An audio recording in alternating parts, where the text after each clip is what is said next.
Morning! So, ano tayo? Bandag din. Ay, ba't ko pinatay? Ay, madilim.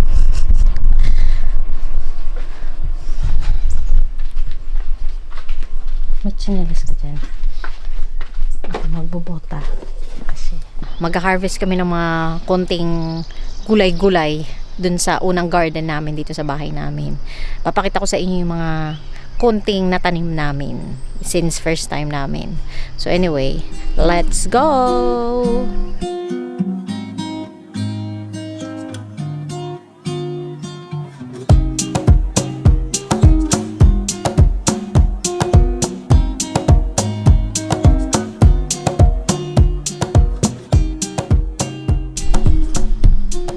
So meron ako ditong kangkong.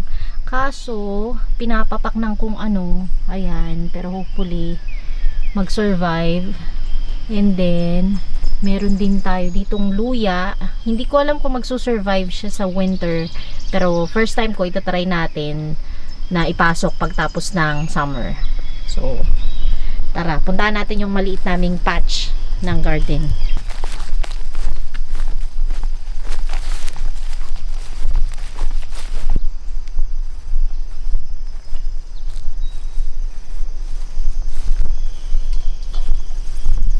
Nag-start kami ng compost.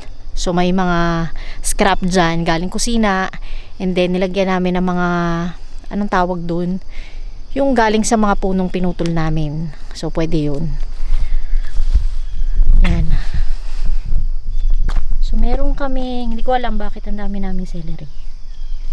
Yan. 1, 2, 3, 4, 5. Yan, may ano tayo, 5 celery. Then tignan natin yung mga okra ko. Ayan, may mga bunga na siyang maliit. Ayan. Ito rin, Ano to, Iris? rhubarb. Tapos ayan, may bunga. Yung iba nagbubunga na rin. Ayan, ito may mga, hindi ko alam kung yan.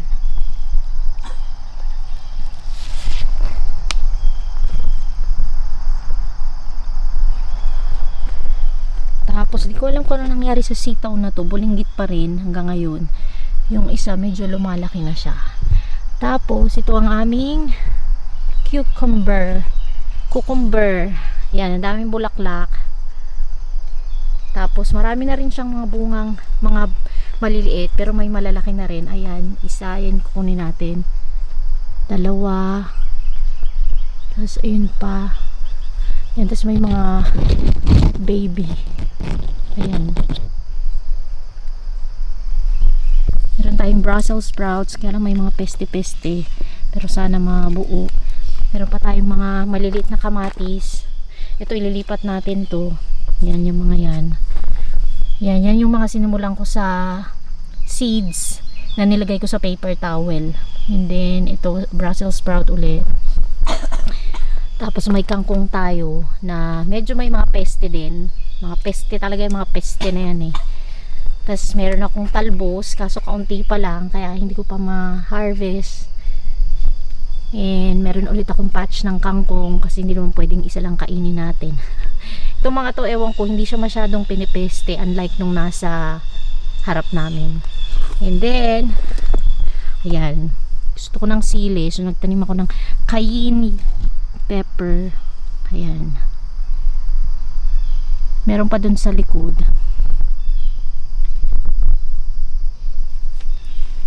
Ito, cayenne to. Yan, mahaba sila. Tapos ito, may okra ulit. Tapos tingnan natin yung mga kamatis. Hindi ko na alam kung anong variety ng kamatis to. Kasi natanggal na yung mga tag. Pero, ayan, hindi pa sila hinog. Pero marami naman silang mga bunga.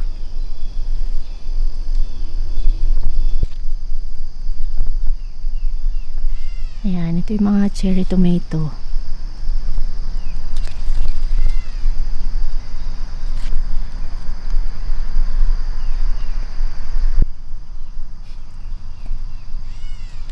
Ito, nandito pa yung tag na itong kamatis na to.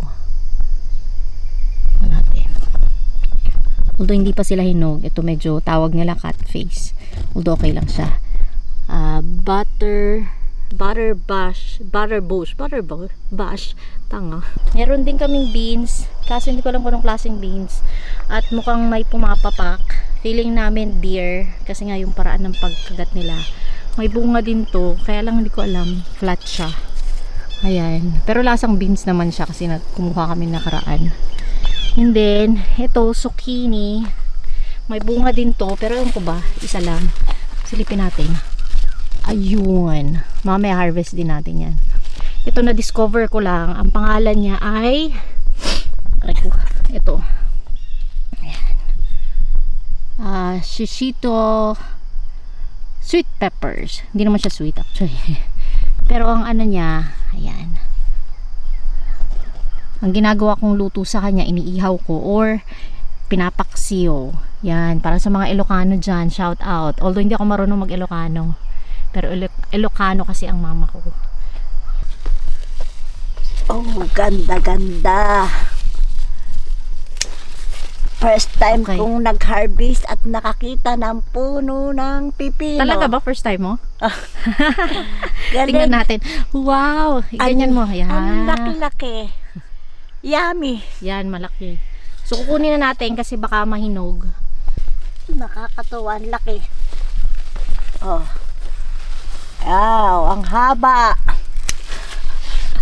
Dalawa na. Pangatlo. Dami bunga. Oh. Payat, medyo mataba. Kunin natin yung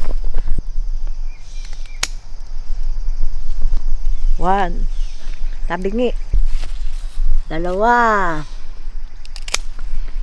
Sarap isapaw sa sinaing. Wow! Yummy tomato. ayan, may blush na siya. Hindi ko alam kung tama yung ginawa namin. Masyadong nag-enjoy nanay ko sa pagkuha. Pero pwede na yan pahinugin sa Magulong na siya. sa frigidaire. Pinaka malaking talong ni San Pedro. Talong ni San Pedro. Yan. Pwede na siguro natin kunin tong isa. O, pwede Para na may to. dagdag. To, talong ni Santo Niño. Gagi. Small. Pakita ko sa camera. Pati yung isa, pag hawa kami yung dalawa. Talong ni San Pedro, talong ni Niño. Big and small. Vitamins lang to. Vitamin. Hindi to pang painit. Tang. Look.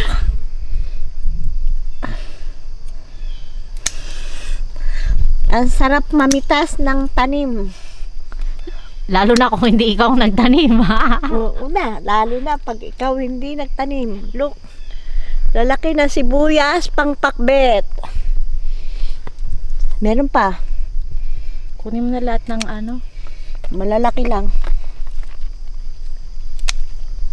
Wala ka kasing bagong dito eh. May bagong isda ako. Ha? May bagong isda ako doon. Pakita natin sa camera. Meron pa tayong kukuhain. Marami pa. Ayan. Gagawin natin pakbet. Mas, usog mo pa. Hindi kaya? Hindi kaya. O, sige na. Pwede na. Maanim pa naka. Puno. Oh, heavy duty. Hindi na alam kung gaano kalaki yung katapat Pahiga nito. mo nga. Oh. Zucchini ng Ano? Persevenia. Okay. Laki, no? Ngayon na akong mag-harvest ng mga ganito. Oh. Yan, ito bulinggit. Small butterball. Ewan ko ba't hindi na yan lumaki. Wala naman siyang peste. Matagal na yan eh. Dahil walang saluyot dito, kangkong na lang. Gagawin natin dinengdeng.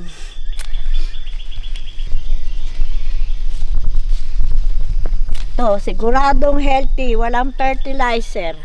Uod lang. Kasi may uod. Gusto dang uod dahil walang peste, walang fertilizer. Dumayo pa ako dito sa US ng pang-harvest. Wait lang. Si Robby, hindi kumakain ng gulay. Kumakain niya ng gulay. Wala naman siya choice. Kinakain niya yung ano. Basta lahat ng niluluto ko kakainin niya pag walang bagong isda. Patis okay siya. Sa dami ng rep nyo, wala siyang choice. Eh ako tagaluto eh. Yun lang. Kaya kung ano yung niluto ko, yun yung kakainin niya.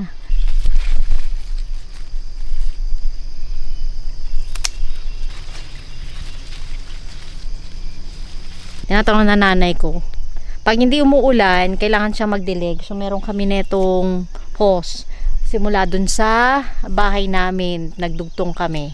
Kalbo na yung kangkong ni Robby. Baka pagalitan tayo nun. Dahil kinalbo natin yung kangkong niya.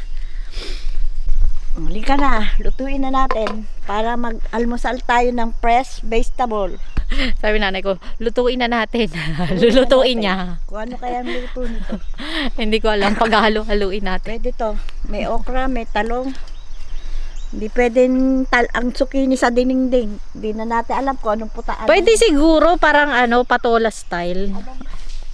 Anong recipe mo? Baka Ay, ano ba yan? Ayan, so isasara natin kasi baka para hindi pasukin. apple. Harapang hangin. Walang pollution. Ang daldal, Sa diba? Manila, puno ng pollution. Kaya pagdating ng umaga, wala akong ginawa. Hasing! Siya ang ano, experiment natin sa vlog. Hindi ko na kailangan magsalita, di ba? Fresh gulay. Bili na kayo ng aming hinarbis. Fresh na gulay at kangkong na butas. Pero okay lang, kahit butas yan, wala naman fertilizer. Natural. Sige na, pakita mo yung mga Means na, ano siya, pakita mo yung mga na-harvest. healthy.